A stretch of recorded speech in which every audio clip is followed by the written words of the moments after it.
జాతీయ immunisation day సందర్భంగా CM Chandrababu Naidu చిన్నారులకు పోలియో చుక్కలు వేశారు. జాతీయ ఇమ్యునైజేషన్ డే సందర్భంగా రాష్ట్ర వ్యాప్తంగా ప్రభుత్వం నిర్వహిస్తున్న పల్స్ పోలియో కార్యక్రమంలో భాగంగా సీఎం క్యాంప్ కార్యాలయంలో పిల్లలకు పోలియో చుక్కలు వేశారు.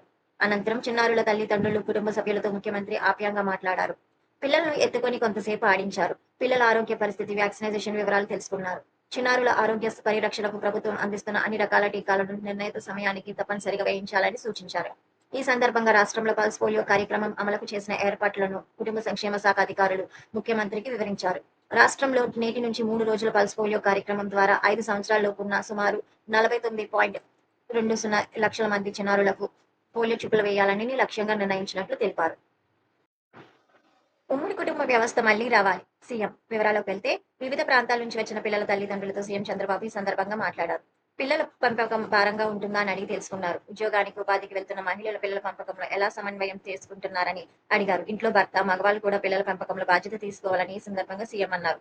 పిల్లల్ని కని పెంచడం, వారి అల్లపల్ల చూసుకోవడం తల్లికి మాత్రమే పరిమితం చేయకూడదని అన్నారు. గతంలో ఉమ్మడి కుటుంబాలు ఉంటే పిల్లల పెంపకంలో భాగస్వాములు అయ్యేవారని అన్నారు.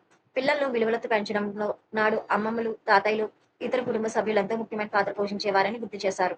ఉమ్మడి కుటుంబ వ్యవస్థ చాలా బలమైందని, అలాంటి ఉమ్మడి కుటుంబ వ్యవస్థ మళ్లీ రావాలని సీఎం చంద్రబాబు అన్నారు. సంతానాన్ని సమస్యగా, భారంగా చూసే విధానం పోవాలని, సంతానం అంటే సంపద అనే పరిస్థితి వస్తుందని సీఎం అన్నారు.